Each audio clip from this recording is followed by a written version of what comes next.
Welcome to Chronicles of the Heart, dear listeners. Today I bring you a story that reminds us that sometimes the decisions we make in a moment of pride can haunt us forever. I will tell you about a man who believed he was right, who accused without listening, who judged without seeing, and about a woman who carried the weight of injustice while carrying the proof of her innocence in her womb. It is a tale of arrogance, loss, regret, and the difficult search for forgiveness set in the lands of southern Spain, back when honor was everything and second chances were almost a miracle. If you like stories of love and redemption, don't forget to subscribe to our channel. We publish new stories every day. Leave a like if this story touches your heart, and tell us in the comments where you are listening from and what time you are joining us. The year was 1795, and the Vargas Hacienda was one of the most prosperous in southern Spain. It stretched for leagues of olive groves, fields of golden wheat, and oak forests where pigs grazed. The main house was made of white stone with red tiles and an interior courtyard full of orange trees that perfumed the air in spring. From the second floor windows, you could see the entire valley all the way to the blue mountains on the horizon. Patricio Vargas had inherited all of this from his father 3 years prior. He was 32 years old and was not the typical lord who managed things from a desk. He could be seen every morning riding through the fields, supervising the harvest, and talking with the workers. He had an athletic build, tanned by the sun, with dark brown hair that fell to his shoulders, and a short beard that he always kept well trimmed. His green eyes held an intensity that made people listen when he spoke. He dressed simply most of the time: a linen shirt, leather vest, riding breeches, and tall boots. Only on formal occasions did he wear the black velvet suit that had belonged to his father. But there was something about Patricio that worried those who knew him well: an impatience, a need for things to happen according to his plan and his timeline, and above all, an obsession to have an heir to continue the Vargas lineage. That obsession had led him to destroy his marriage. 5 years ago, Patricio had married Inés Cordero, the daughter of a family of small landowners from a nearby village. The Cordero family had a name, but little money. For them, the marriage to Patricio had been a salvation. For Patricio, Inés had seemed the perfect wife: young, beautiful, educated, and above all, in good health to provide heirs. Inés was 20 years old then. She was a girl of medium height, slender but not fragile, with wavy black hair that reached her waist. Her eyes were a warm brown, almost golden when the light hit them a certain way. She had small, delicate hands, but they were surprisingly skilled. She knew how to embroider, sew, play the clavichord, and had a soft voice that sang while she worked in the gardens. She was kind to the employees, generous with the poor who came to beg at the door, and dedicated to her husband. The first few months had been happy. Patricio was in love, or at least he believed he was. Inés adapted to life at the hacienda with ease. She rose early to supervise the maids, organized the meals, tended the gardens, and in the evenings waited for Patricio with dinner ready and a warm smile. But then a year passed, and then another, and there was no pregnancy. At first no one said anything. It was normal for it to take time. But when the third year arrived with no signs of an heir, the murmurs began. Patricio's mother, Doña Guadalupe, a severe woman who lived in the capital but visited frequently, began to make comments. "Maybe you should take her to another doctor," she would say. "Maybe there is something wrong with her." Patricio, influenced by his mother and his own growing frustration, began to change. He no longer looked at Inés with tenderness. He observed her with something akin to disappointment. He began to pressure her, to ask uncomfortable questions about her health, to suggest remedies he had heard from other landowners. Inés endured it all with patience, but something began to appear in her eyes that hadn't been there before: sadness. By the fourth year of marriage, Patricio barely spoke to her, except for practical matters. He spent more time away from the house, sometimes several days in the town or the capital, leaving her alone at the hacienda. Inés had become quieter, more withdrawn. She had lost weight and no longer sang in the gardens. It was Don Eusebio Morales, the hacienda's administrator, who tried to speak with Patricio. Don Eusebio was a 60-year-old man with completely white hair and a long beard that gave him the look of a biblical patriarch. He had worked for Patricio's father for 30 years and had known Patricio since he was a child. He was one of the few people who dared to speak to him frankly. Patricio, he told him one afternoon while they reviewed the account books in the office, I need to tell you something about Doña Inés. Patricio looked up with a tired expression. I don't want to talk about that, Eusebio. Well, you will have to listen to me, insisted the old man. That girl is suffering. She gets up before dawn, works until dusk, barely eats, and you treat her as if she were invisible. It isn't fair. It isn't fair, replied Patricio, putting down his quill with more force than necessary. We have been married for 4 years. 4 years, Eusebio, and there is no heir. My line will end with me if this continues. Does that seem fair to you? These things take the time they need to take, said Eusebio calmly. You cannot control them with your will, and punishing her for something that is not in her control will only make everything worse. But Patricio didn't want to listen. He was convinced that the problem was Inés, that there was something wrong with her, something that made her incapable of giving him what he needed. It was his mother who finally planted the seed of divorce. During an especially tense visit, Doña Guadalupe sat with her son in the library and spoke bluntly. Patricio, you have to face reality. That girl is sterile. 4 years is more than enough to know. If you continue with this marriage, you will lose your only chance to have offspring. Mother, divorce is not something to be taken lightly, and losing everything your father and grandfather worked for is, interrupted Doña Guadalupe. I know the bishop. I can get an annulment granted for incapacity to consummate the marriage. It is the only way out. Patricio took months to make the decision, but the pressure from his mother, combined with his own frustration and the obsession with having an heir, finally pushed him to do it.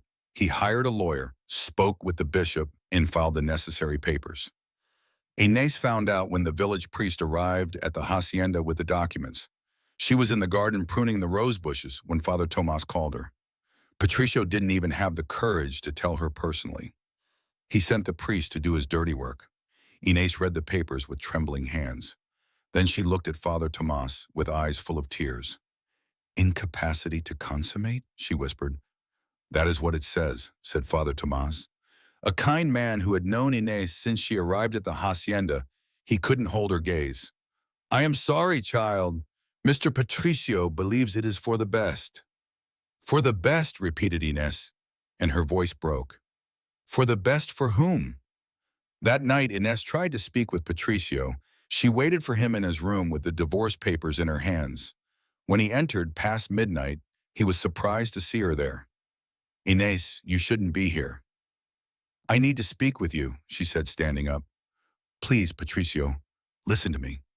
There is nothing to talk about. The decision is made. But it isn't fair, insisted Inés, and tears began to fall down her cheeks. I have been a good wife. I have done everything you asked of me. Why do you punish me for something I cannot control?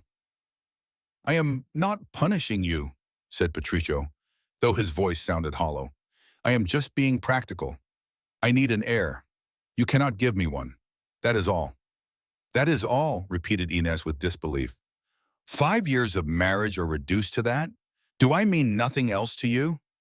Patricio didn't answer. He just turned around and left the room, closing the door behind him.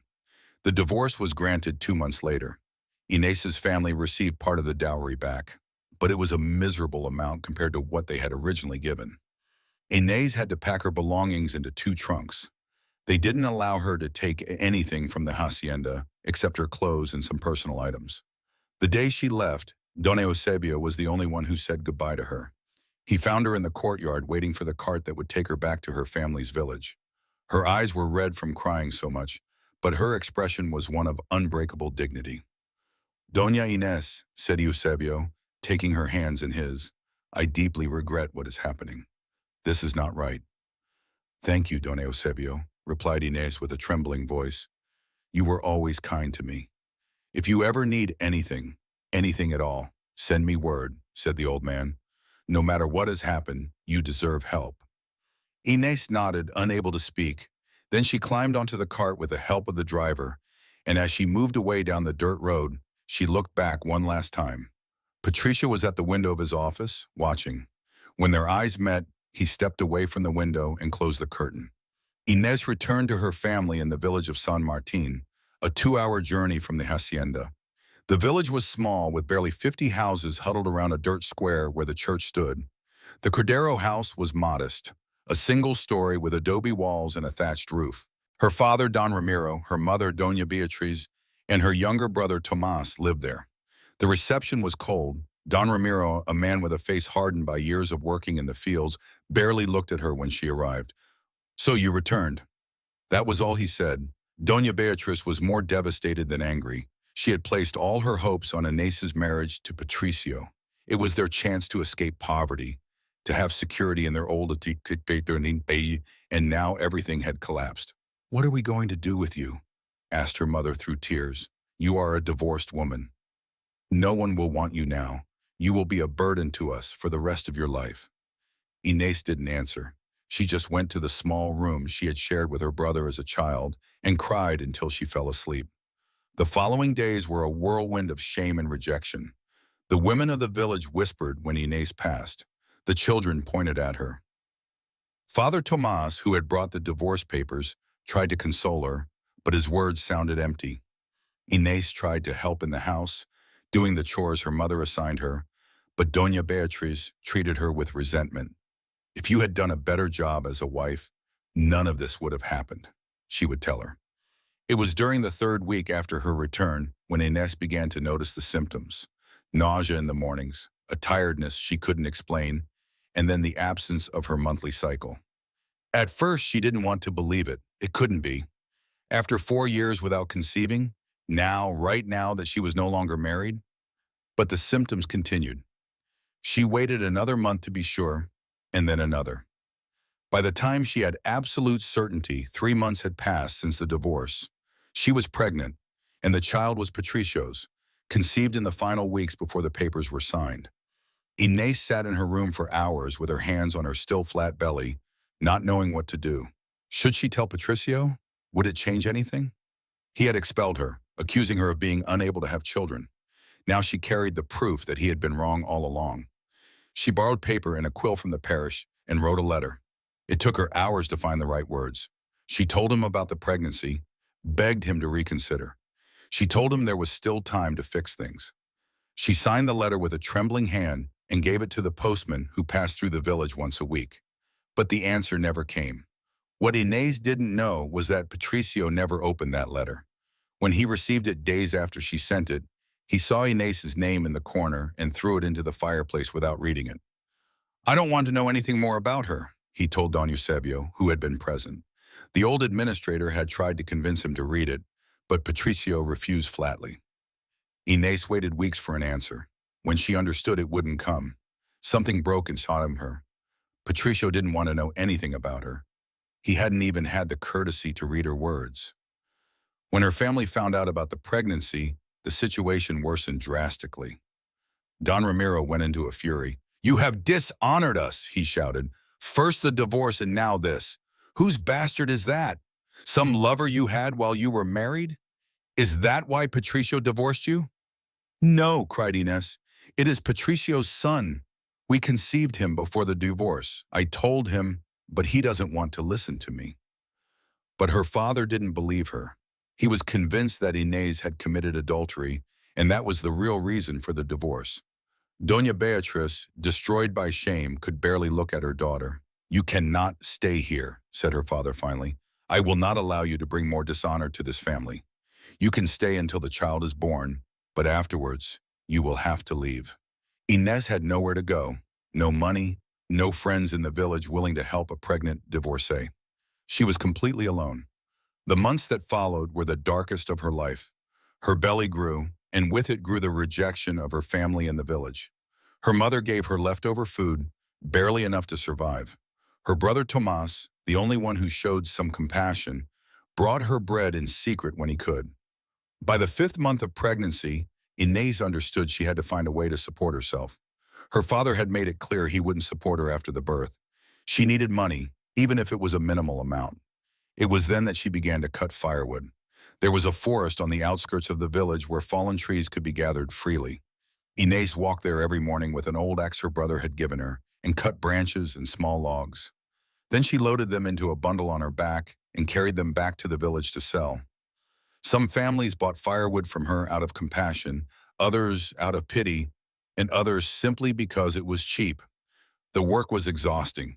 Her hands, which had once been soft and delicate, became rough and cracked.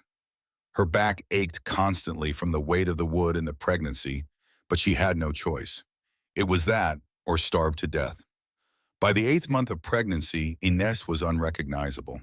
She had lost so much weight that her arms and legs were like sticks, although her belly was huge.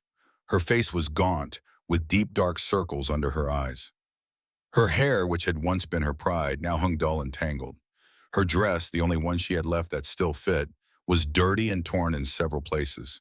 But she kept going to the forest, kept cutting wood, kept surviving, because inside her grew a life that depended on her resisting one more day. Meanwhile, at the Vargas hacienda, Patricio had moved on with his life. 2 months after the divorce, his mother had introduced him to Adriana Solis, the daughter of a rich merchant from the capital. Adriana was 23 years old. With blonde hair she always wore perfectly styled in elaborate curls, very white skin she protected from the sun with parasols and gloves, and blue eyes that looked at the world with a mixture of coquetry and calculation. She was beautiful, without a doubt.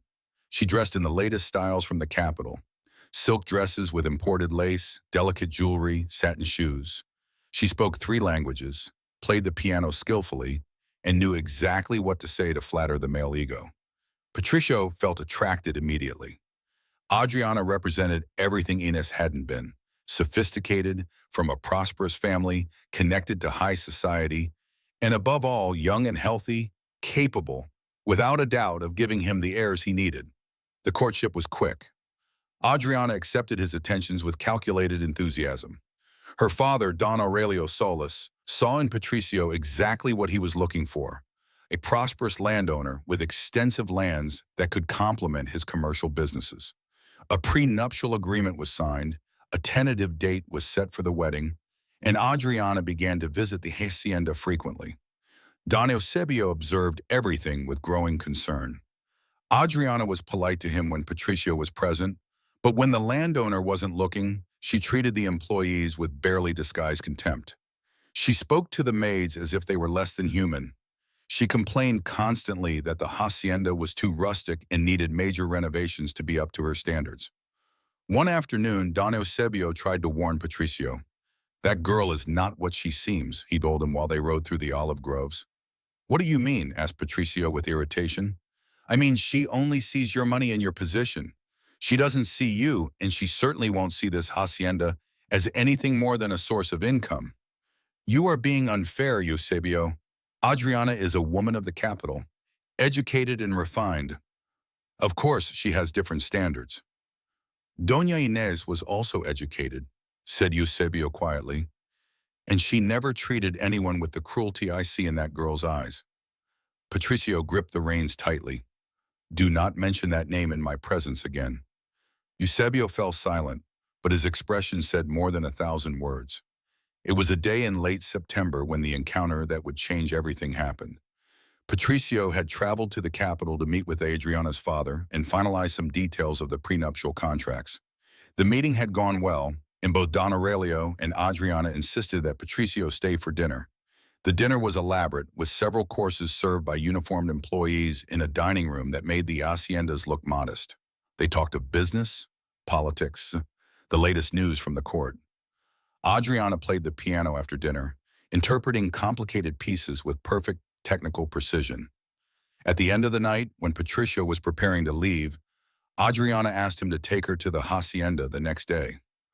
"I want to see the gardens in autumn," she said with a charming smile, "and spend the day with you without all this formality." Patricio accepted, flattered by her interest. They left early the next morning in Patricio's carriage, pulled by 2 black horses.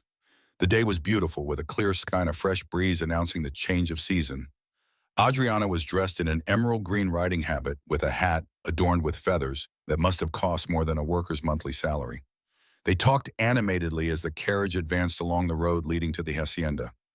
Adriana told stories of her trips to Madrid, of the parties she had attended, of the important people she knew.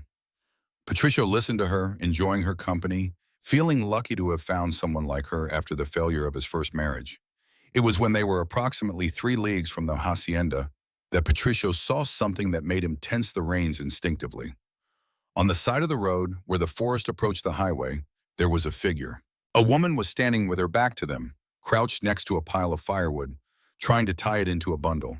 Patricia wouldn't have paid much attention in normal circumstances. There were many poor people in the region who gathered wood to sell, but something in the shape of that woman, in the posture of her shoulders, seemed strangely familiar to him.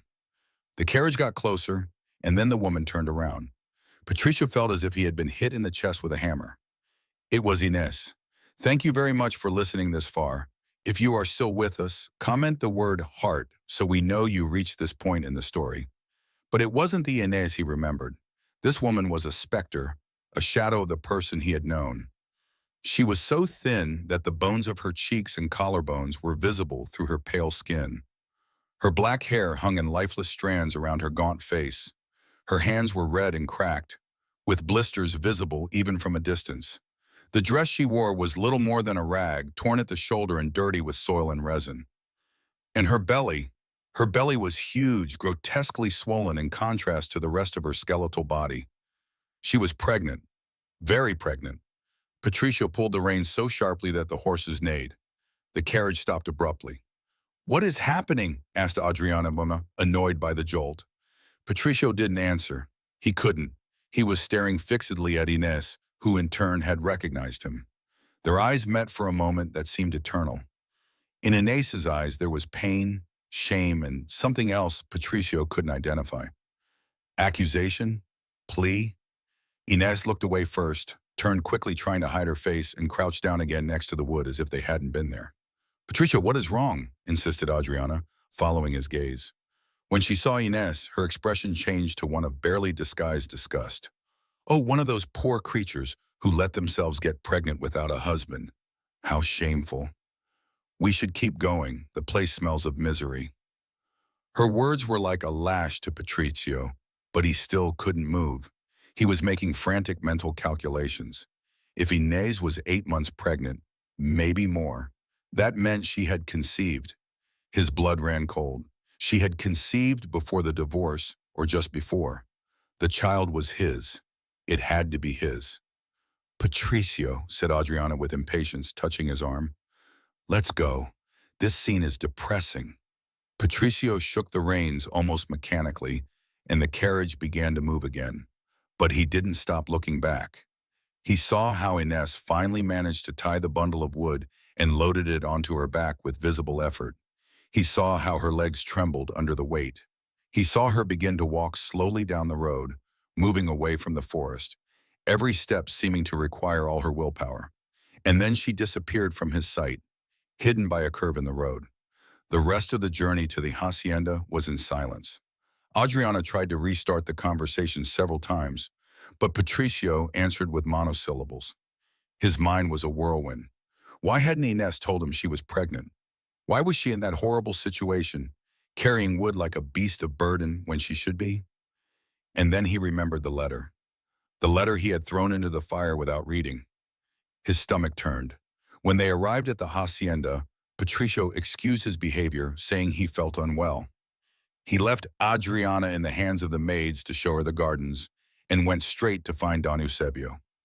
He found him in the stable, supervising the shoeing of one of the workhorses. "Eusebio," said Patricio without preamble, "I need you to tell me the truth about something." The old man straightened up, drying his hands on a rag. "I always tell you the truth even if you don't want to hear it. Ines, do you know anything about her? Where is she? How is she?" Don Eusebio looked at him with a mixture of surprise and sadness. "Now you ask, after all this time." "Just answer," said Patricio, and his voice sounded more desperate than he intended. Eusebio sighed deeply. "She is in San Martin. She lives with her family, although living is a generous word for what they have put her through. Her father threw her out of the house when he found out about the pregnancy. He blamed her for adultery. Now she lives in a ramshackle hut at the edge of the village. She cuts and sells firewood to survive." Patricio felt the walls of the stable closing in on him. "And the baby? Whose is it?" Eusebio looked him directly in the eyes. Yours, of course. Whose else would it be? That girl was never unfaithful to you, Patricio. Never. And you accused her, expelled her, and left her to rot in misery while she carries your son in her womb. She never told me. She sent you a letter, interrupted Eusebio, raising his voice for the first time in years. I saw it arrive. I handed it to you personally, and you threw it into the fire without opening it. Remember? You told me you didn't want to know anything more about her. Patricio dropped onto a wooden bench with his head in his hands. My God, what have I done? What you did was destroy an innocent woman for your pride, said Eusebio without compassion. And now your son will be born in a hut, probably without surviving the winter, while you plan to marry a girl who only sees your wallet. Patricio raised his head sharply. How do you know? I have eyes, boy, and I have seen women like that Adriana before. They are beautiful on the outside and empty on the inside. But you are so blinded by your need to have an heir and erase the failure of your first marriage that you don't see what is in front of you. Patricio sat there for a long time after Eusebio left. His mind was a chaos of guilt, horror, and a growing awareness of the magnitude of his error. He had to see her. He had to speak with her. He had to, what, apologize? Ask for forgiveness. How does one ask for forgiveness for something like that? But first he had to deal with Adriana. That afternoon, during dinner, Adriana was in a good mood. She had spent the day exploring the hacienda and making mental plans of all the improvements she would implement once they were husband and wife. She spoke animatedly about renovating the dining room, changing the outdated furniture, bringing decorators from the capital. Patricio listened to her halfway, nodding mechanically. His mind was somewhere else entirely. He was seeing over and over again the image of Inez carrying wood, her gaunt body, her huge belly, her bloody hands. Are you listening to me? Asked Adriana finally with a touch of irritation. Forgive me, said Patricio, focusing his attention on her. I was distracted. That is evident, replied Adriana with a pout. You have been strange since we saw that woman on the road. I don't understand why it affected you so much. Poverty exists, Patricio. We can't do anything about it. That woman, said Patricio slowly, was my ex-wife. Adriana dropped her fork with a metallic clatter. What? Inez, my first wife, whom I divorced for not being able to have children. There was a long, tense silence. Adriana looked at him with a mixture of shock and indignation. And she is pregnant, she asked finally. Yes. Whose? Mine, admitted Patricio, and saying it out loud made it more real, more horrible. The baby is mine, conceived before the divorce. She tried to tell me, and I didn't want to listen. Adriana's expression went from shock to something colder, more calculating. I understand, she said finally, recovering her composure. So, what do you plan to do about it? I don't know, admitted Patricio, but I can't leave her in that situation. It is my son. It is my responsibility. Adriana took her glass of wine and drank slowly, her eyes never leaving Patricio's face. I understand your dilemma, she said with a deceptively soft voice. But you have to think about the consequences. If you help her publicly, if you recognize that bastard as yours, your reputation will suffer. People will say you threw her out while she was pregnant, that you are a monster, and I, by association, will also suffer. It is the truth, said Patricio. I am a monster. I threw her out while she was pregnant. I didn't know, but I should have found out. I should have listened. Adriana set the glass down with more force than necessary. And what about us? About our plans? Our future? Patricio looked at her, really looked at her, for the first time in the conversation. He saw the superficial beauty, the rehearsed elegance, and behind all that he saw exactly what Eusebio had pointed out: calculation, self-interest, and a complete lack of compassion. I don't know, he said honestly. I need time to think. Adriana stood up abruptly. We don't have unlimited time, Patricio. My father has already invested money and time in this arrangement. If you decide to back out now for a pregnant ex-wife living in misery, there will be consequences. Are you threatening me? I am being practical, replied Adriana coldly, something you have clearly ceased to be. She retired without saying goodbye, leaving Patricio alone in the dining room. That night, Patricio couldn't sleep. He stayed awake until dawn, sitting by the window of his room, looking toward the horizon where he knew San Martin lay. When the sun rose, he had already made a decision. He had to go see Inez. He had to try to fix even a small part of the damage he had caused. He dressed simply, ordered his horse prepared, and told Eusebio he didn't know when he would return. "Are you going to see her?" asked the old man. "Yes." "Good," said Eusebio, and for the first time in months, he smiled. "It is the first step toward doing the right thing." Patricio rode toward San Martin with his heart beating wildly. He didn't know what he would say to Inez. He didn't know if she would even want to see him, but he had to try. He arrived at the village at noon. San Martin was smaller than he remembered, poorer. The houses were neglected, the roads full of potholes. The children playing in the square had patched clothes and dirty faces. He asked for the Cordero house, and they pointed him to a path leading to the edge of the village. He rode slowly, aware that people were watching him with curiosity and suspicion. The Cordero house was an adobe construction with a thatched roof smaller than he had imagined. But when he asked for Inez, a woman washing clothes in the doorway pointed further away, toward a structure that could barely be called a house. It was little more than a hut. The walls were of rotting wood, the roof had visible holes, and there was no proper door, just a ragged cloth hanging from the entrance. Patricio dismounted and approached slowly. His heart beat so hard, he felt it pounding in his ears. "Inez," he called, his voice barely a whisper. There was no answer. He got closer and pushed aside the cloth that served as a door. The interior was dark and smelled of dampness and wood smoke. There was a straw mattress on the floor, a rickety table, and in a corner, a pile of stacked firewood. And Inez, sitting on the mattress, with her arms around her knees, looking at him with eyes that were wells of pain. "Leave," she said, and her voice was barely audible. "Inez, Leave," she shouted now with more force, although tears were beginning to run down her cheeks. "You have no right to be here. You have no right to see me like this." Patricio took a step forward, and she stood up with difficulty, instinctively protecting her belly. "Please," pleaded Patricio, "I just want to talk." "Talk?" repeated Inez with a bitter laugh. "Now you want to talk? After everything? After accusing me, expelling me, ignoring my letter, leaving me to rot here?" "I didn't know." "Of course you knew," interrupted Inez, and her voice broke. "I told you. I wrote to you and you ignored me. You preferred to believe your own lie, that I was the problem, that I was sterile, when the truth is you simply needed to have patience. But you have no patience, Patricio. You only have pride, and your pride destroyed everything." Patricio had no words. He could only look at her, see the damage he had caused materialized in front of him in her broken body, her broken spirit. "It is my son," he said finally. "The baby you carry is mine." "Not anymore," replied Inez coldly. "You gave up that right when you threw me out. This child is mine alone. I fed him with my hunger. I protected him with my work. I kept him alive when your family and mine left me to die. You have no right over him."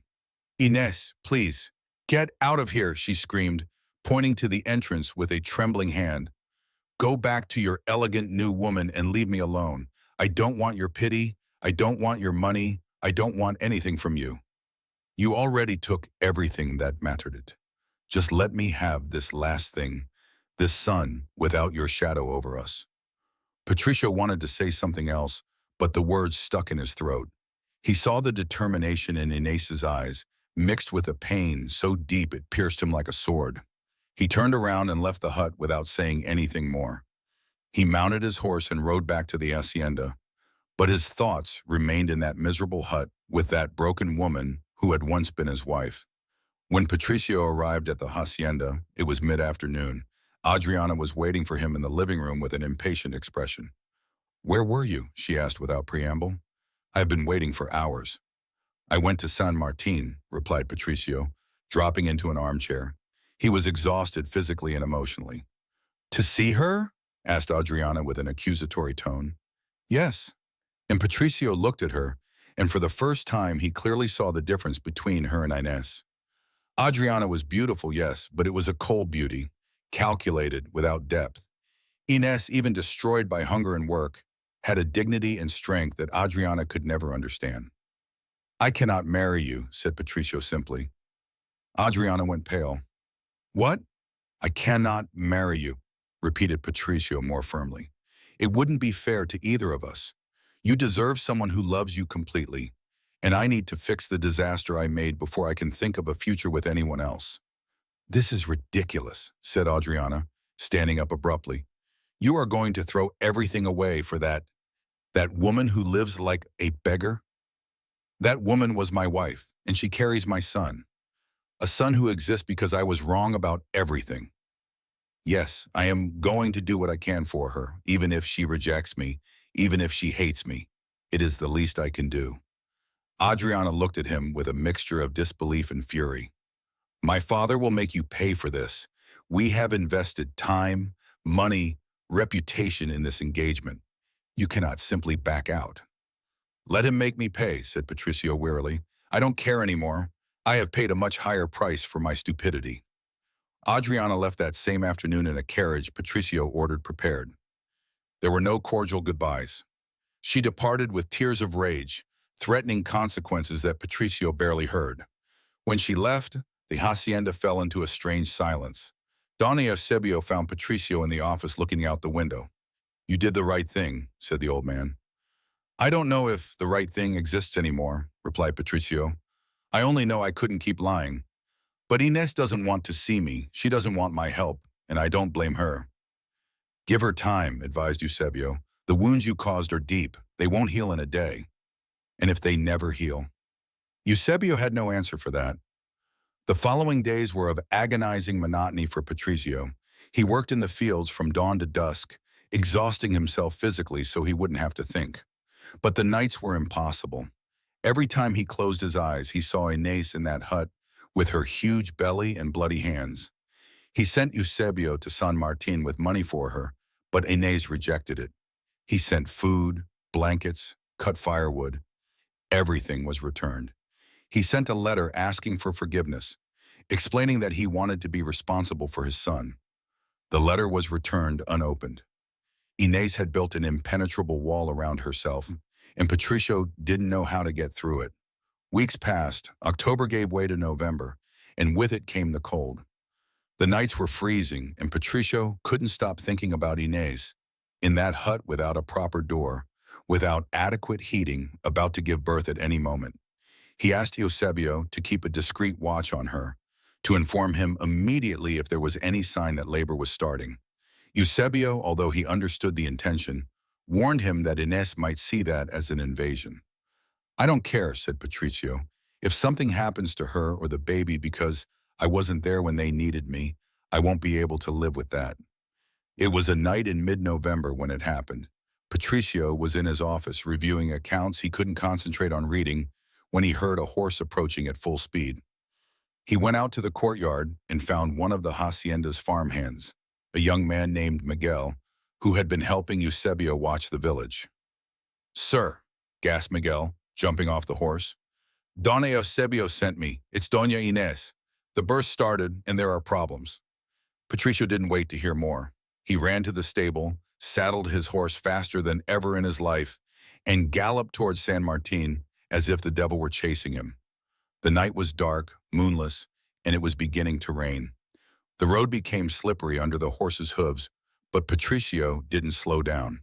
He could only think of arriving, of being there, of doing something, anything.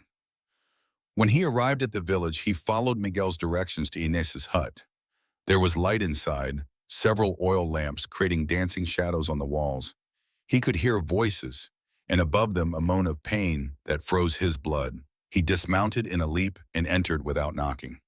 The scene was chaotic. There were 3 women inside. Doña Beatriz, Inés's mother, with a pale and frightened face, an older woman Patricio recognized as the village midwife, with bloody hands and a grave expression, and a young girl holding a lamp, and Inés on the mattress, writhing in pain. She was soaked in sweat.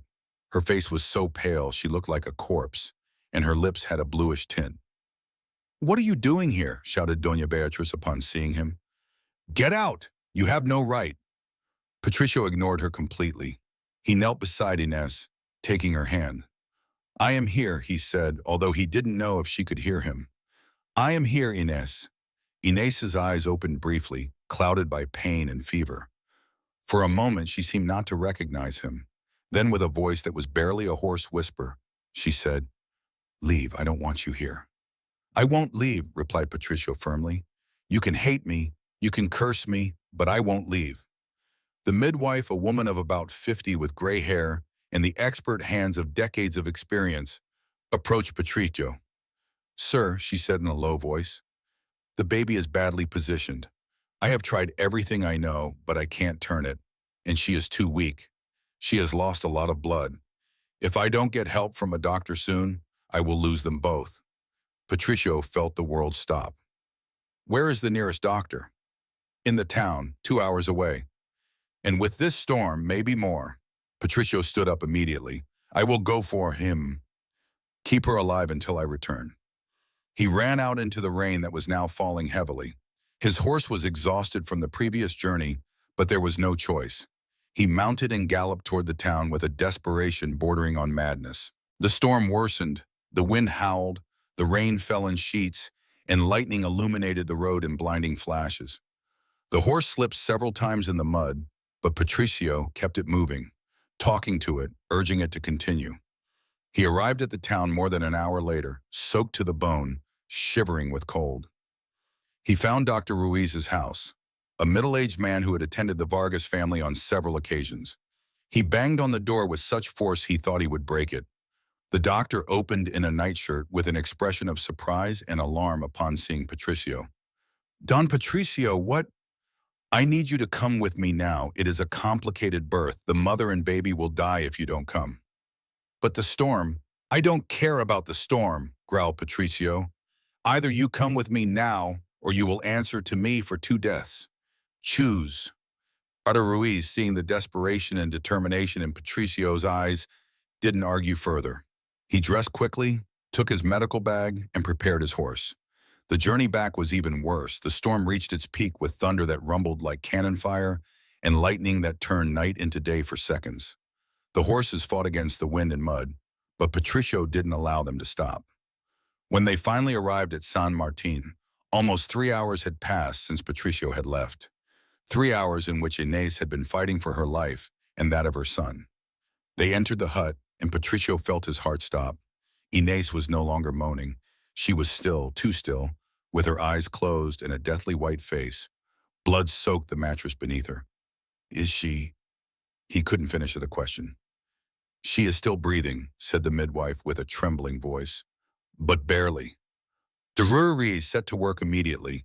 He examined Inés, then turned to Patricio with a grave expression. "I have to make an incision to take the baby out. It is the only way, but she is so weak she might not survive, and the baby has been too long without enough blood. I can't promise anything." "Do what you have to do," said Patricio, and his voice broke. "Please save them." The doctor nodded and ordered Patricio to leave, but Patricio refused. "I am staying. Whatever happens, I am staying." The next 2 hours were the longest of Patricio's life. He stayed in a corner of the hut, watching while the doctor worked with speed and precision. The midwife assisted him, passing instruments, holding lamps, cleaning blood. Doña Beatriz had left, unable to bear the scene. Inés woke briefly during the procedure and screamed in pain, a sound that pierced Patricio like a knife. He tried to approach, but the midwife stopped him. "Let him work, sir. You cannot help here." Patricio stayed where he was with his fists clenched, feeling every scream of Inés as if it were his own flesh being cut. And then, amidst the storm and chaos, another sound was heard. A weak cry at first, then stronger. The cry of a baby. Patricio jumped closer. Dr. Ruiz was holding a small, bloody bundle, cleaning it with a cloth. It was a small boy, too small, but alive, crying loudly. "It is a boy," said the doctor, wrapping him quickly in a clean blanket. Small, but with good lungs, he has a chance. Patricio extended his hands without thinking, and the doctor passed the baby to him. Patricio looked at the tiny face, wrinkled and red, with eyes closed and mouth open in a cry. His son, who had been growing in Inés's womb while he planned a new life with another woman. His son, who almost didn't get born because of his pride and blindness. Tears began to fall down Patricio's face without him being able to stop them. "Inés?" he asked with a hoarse voice, not taking his eyes off the baby. Dr. Ruiz didn't answer immediately. He was working on Inés with blood-stained hands, his expression tense with concentration. "She is alive," he said finally, "but she has lost a lot of blood. The next few hours will be critical. If she makes it through the night, she has a chance." Patricio approached the mattress, still holding the baby. Inés was unconscious, so pale she looked translucent. Her breathing was shallow, irregular. The doctor had covered her with blankets, but Patricio could see the blood that continued to stain them. "Hold on," he whispered, although he knew she couldn't hear him. "Please, Inés, hold on. Your son needs you. I need you." The storm continued throughout the night. Patricio stayed in the hut, sitting on the beige floor next to Inés's mattress, with his son asleep in his arms. Dr. Ruiz also stayed, monitoring Inés every hour, changing bandages, giving her water when she woke briefly. Doña Beatriz returned at dawn with red eyes from crying. When she saw her grandson in Patricio's arms, something in her expression softened. "May I?" she asked timidly. Patricio nodded and passed the baby to her carefully. Doña Beatriz looked at him with a mixture of awe and tenderness, and tears began to fall again.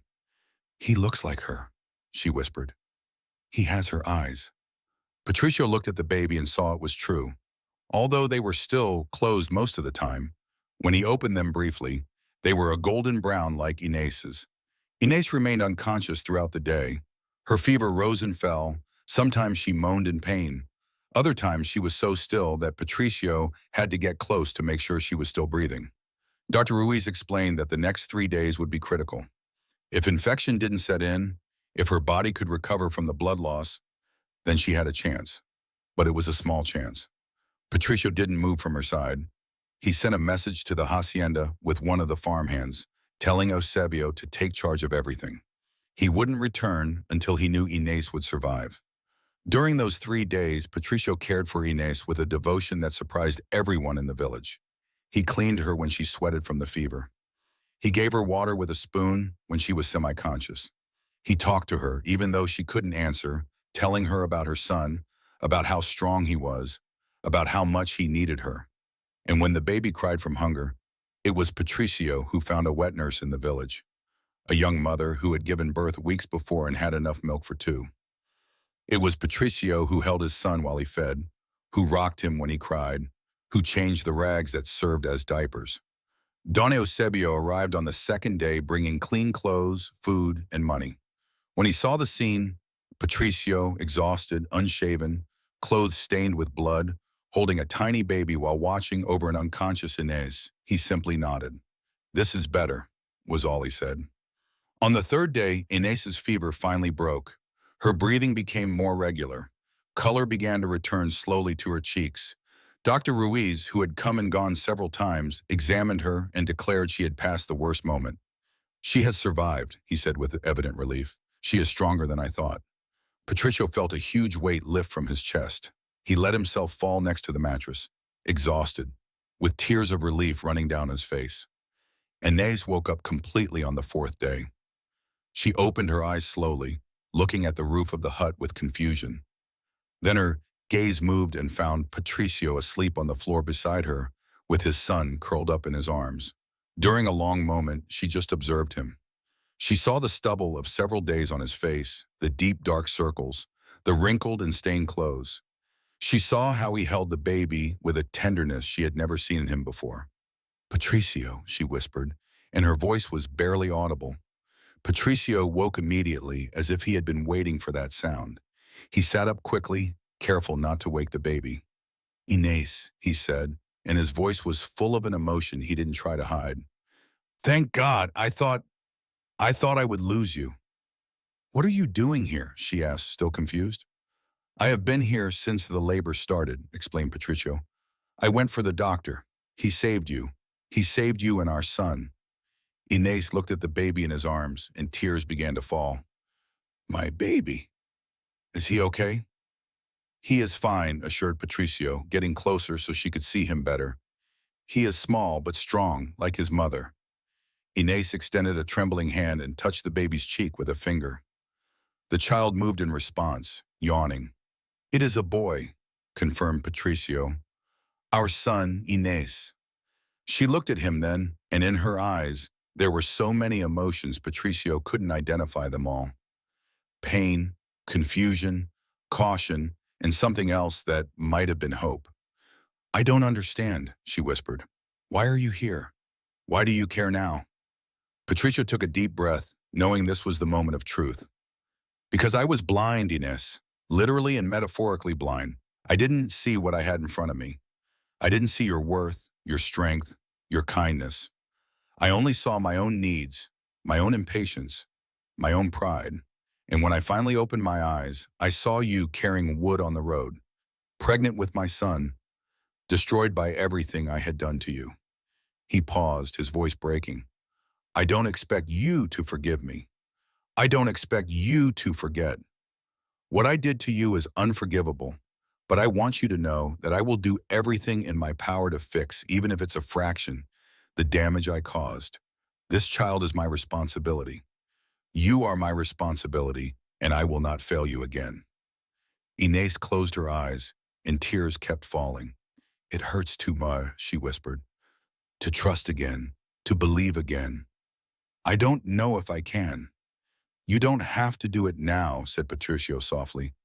Nor tomorrow, nor next month. Just let me try. Let me prove that I have changed, that I can be the man I should have been from the beginning. Inés didn't answer. She just kept looking at her son with an expression that mixed infinite love with a pain so deep, Patricio felt his heart breaking. The following days brought rapid changes. Patricio didn't return to the hacienda. Instead, he stayed in San Martin, organizing everything. He hired carpenters from the village to repair Inés's hut, making it properly habitable. He brought a doctor to check on her regularly. He ensured she had abundant food, thick blankets, cut firewood, everything she needed to recover. And Inés slowly began to heal. Physically first, her body recovered with proper food and rest. The color returned to her cheeks, the birth wounds healed, she began to be able to stand, then walk a little, then care for her son herself. But emotionally, the wounds were deeper. Patricio saw it in her eyes every time she looked at him. The caution, the mistrust, the pain that hadn't gone away. He gave her space. He didn't pressure her. He came every day to see his son, to make sure both were okay, but he demanded nothing of her. He didn't ask for forgiveness again. He just showed day after day that he was there, that he wouldn't leave. A month passed, then two. Winter settled in with force, but the hut now had a proper stove, repaired walls, a roof without leaks. Inés was no longer cold, no longer hungry. The baby, whom Inés had named Gabriel, grew strong.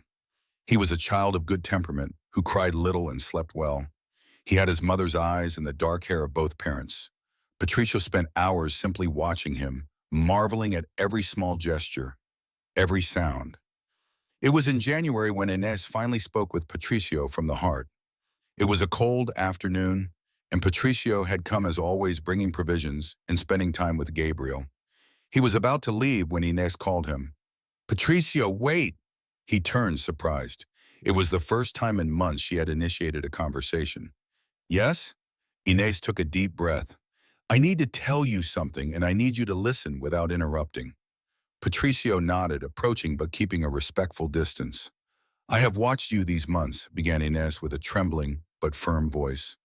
I have seen how you care for Gabriel, how you ensure I have everything I need, how you have been here day after day without fail.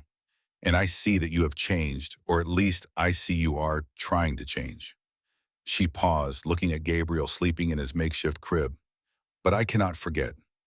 I cannot pretend that what happened didn't happen.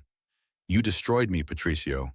Not just physically, although I almost died because of you. You destroyed me inside. You made me feel I was worth nothing.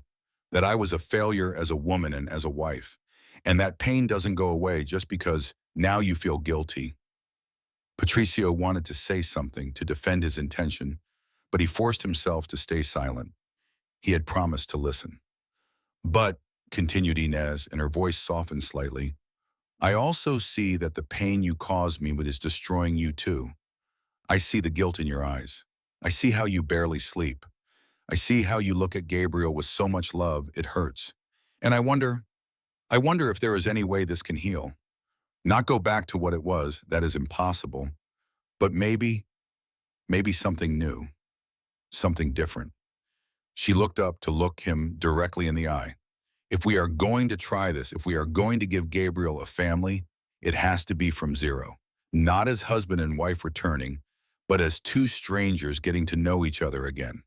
Two broken people trying to build something better with the pieces. Patricio felt he could barely breathe. Are you saying? I am saying I forgive you, said Inez, and tears began to fall down her face. Not because you deserve it, not because it is easy, but because carrying this hate is killing me as much as the hunger and cold did. And because our son deserves something better than parents who hate each other. Patricio knelt in front of her with his own tears falling freely. Thank you, he whispered. Thank you, Inez. I promise I will spend the rest of my life trying to be worthy of that forgiveness. Inez extended a trembling hand and touched his cheek. Then start now. Start by getting to know me again. Not as the wife you expelled, but as the woman I became. The one who survived. The one who is the mother of your son. Patricio took her hand and kissed it gently. I would very much like to know that woman. And so it began slowly, cautiously, without haste. Patricio continued living at the hacienda, but spent a large part of his days in San Martin, not as the former husband demanding rights, but as a welcome visitor, a friend gradually earning trust. They talked for the first time in all the years they had known each other. Really talked. Patricio told her about the hacienda, about his hopes for the future, about what it had been like growing up under the pressure of his father and mother. Inez told him about her childhood in San Martin, about the terrible months after the divorce, about how she had found strength she didn't know she had. And slowly, very slowly, the caution in Inez's eyes began to fade.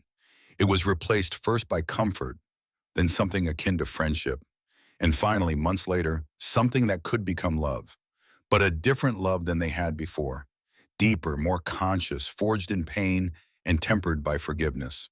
Patricio asked her to marry him again on the first anniversary of Gabriel's birth. It wasn't a grand proposal. They were sitting in the hut watching Gabriel take his first wobbly steps when Patricio simply said, marry me again. Not because we have to, not for Gabriel, although he deserves to have both parents together, but because I love you, Inez. I love the woman you are now. I love your strength. I love your capacity to forgive the unforgivable. I love how you love our son. And I want to spend the rest of my life loving you the way I should have loved you from the beginning. Inez looked at him for a long moment. Then with a smile that was part tears and part joy, she said, yes, but on one condition. Which one? That we never forget what happened. That we never pretend it was easy to get here. Because it is that memory that will keep us honest. That will remind us what is at stake if we fail again. Patricio nodded solemnly. I promise I will never forget, and I will never take for granted the second chance you gave me. They married in a small ceremony in the Church of San Martin. There were no grand celebrations or important guests. Only the people who truly mattered were present. Don Eusebio, who cried openly throughout the ceremony. Doña Beatriz, who had finally accepted that Patricio had changed. Some neighbors from the village who had seen the transformation. And Gabriel, who was 1 year old and walked between the pews laughing. This time when Patricio said his vows, he pronounced them with a complete understanding of their weight. When Inez said hers, it was with eyes open to the reality of who Patricio was, his flaws and his virtues, and the conscious decision to build a future together despite the past. They moved to the hacienda, but Inez insisted on changes. She didn't want to live in the same room where she had suffered during her first marriage. Patricio completely renovated the east wing of the house, creating a new space for his new family. Inez brought her mother with her, who would help care for Gabriel, while they rebuilt their life. Life at the hacienda was different with Inez back. She wasn't the shy young girl she had been the first time. She was a woman who had known suffering and survived. She was stronger, more vocal, more sure of herself, and Patricio loved her even more for it.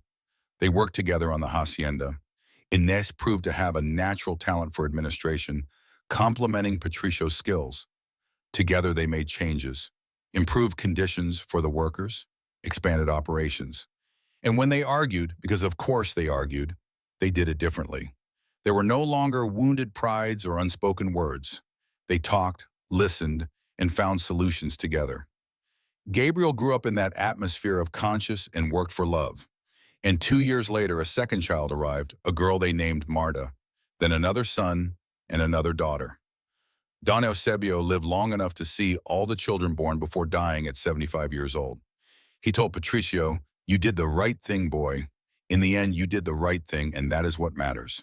Patricio visited San Martin frequently, taking his children to know their maternal roots. The hut where Inez had suffered so much was converted into a grain store that distributed free grain to the poorest families in the village. It was Patricio's constant reminder of what his pride had cost and the mercy he had received.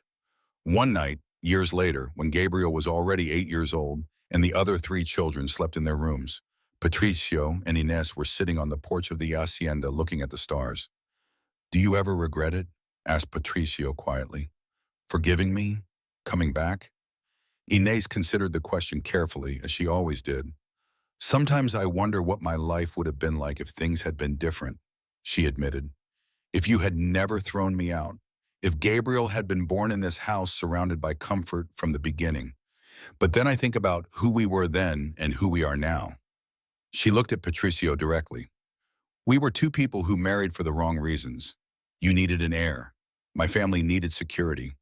There was no real love, only expectations and pressures, and that would never have worked in the long run." She took his hand. "What happened was horrible. It almost destroyed me. It almost destroyed us both. But it also forced us to rebuild ourselves as people. You had to face your pride and selfishness. I had to find strength I didn't know I had. And when we found each other again, it was as whole people, broken but honest." Patricio squeezed her hand. "I didn't deserve your forgiveness." "No one deserves forgiveness," said Inez wisely. "That is why it is called grace. And the grace I gave you returned to me every day with your love and commitment. That is how it works. It isn't perfect, but it is real." They sat in silence, listening to the sounds of the night. From inside the house, they heard the laughter of one of their children waking from a dream. Both smiled. "We are blessed," said Patricio finally. "Yes," agreed Inez, "we are. But we also worked for this. The blessing came after the pain, and the forgiveness came after the repentance. That is the lesson I hope our children learn. That second chances exist, but only when you truly change. Only when you are willing to do the hard work of becoming a better person." Patricio kissed her hand. "Thank you for giving me that chance. For believing I could change when I didn't even believe it myself." "Thank you for proving that change is possible," replied Inez, "for teaching me that forgiveness is not weakness, but the bravest form of love." And so, under the stars, in that hacienda that had seen so much pain and so much redemption, two people who had been broken finally found peace. Not because they had forgotten the past, but because they had learned to live with it, to grow from it, and to build something beautiful on the ruins of what almost destroyed them. The story of Patricio and Inez was told in the region for generations, not as a fairy tale where everything was easy, but as a testimony that pride can destroy everything good, but genuine repentance and brave forgiveness can rebuild even what seemed completely lost. And every time someone in the Vargas family was tempted to let pride guide their decisions, they remembered the story of how their patriarch almost lost everything for that same arrogance, and how only humility and love saved him. Years later, when Patricio was already an old man and his children had their own families, he sat with Gabriel, his first son, now a 40-year-old man, and told him the whole story. He omitted nothing. He spoke of his cruelty, his blindness, the suffering he caused. Gabriel, who knew only fragments of the story, listened in silence. When Patricio finished, there were tears in both their eyes. "Why are you telling me this now?" asked Gabriel. "Because I want you to know," said Patricio, with a voice trembling with age, "that you can do terrible things and still find redemption. That you can fall so low you think there is no return. And yet, with genuine effort and the grace of those you hurt, you can find the way back." He took his son's hand. "But I also want you to know that some wounds never heal completely. Your mother forgave me, yes, but I know there are still days when she remembers, when she feels the ghost of that pain. And it is my responsibility every day to ensure that ghost is just that, a ghost of the past, not a threat to the present." Gabriel nodded slowly. "She loves you, Father. That I know." "And I love her," replied Patricio. "But love doesn't erase the past. It only gives you the strength to build a better future despite it. Remember that, son. When you make mistakes, and you will because you are human, remember that true character is shown not in never falling, but in how you get up after falling." Patricio died in peace 2 years later, surrounded by his family.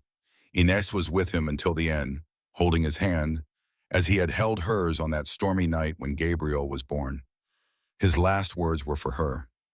"Thank you," he whispered, "for everything, for the forgiveness, for the life we built. I was the luckiest man in the world, not because I didn't make mistakes, but because I found someone who loved me enough to give me the chance to correct them." Inez kissed his forehead with tears falling on his face. "And I was lucky," she said, "to find someone who valued that second chance enough to never waste it again." Patricio closed his eyes with a smile, and his breathing stopped gently. Ines lived another 10 years after him. She spent that time with her children and grandchildren telling stories, sharing wisdom, and ensuring that the lesson of her life, that forgiveness is possible but must never be taken for granted, was passed on to the following generations. And when she finally died, surrounded by love and legacy, she was buried next to Patricio in the Hacienda Cemetery, under an olive tree he had planted for her years ago.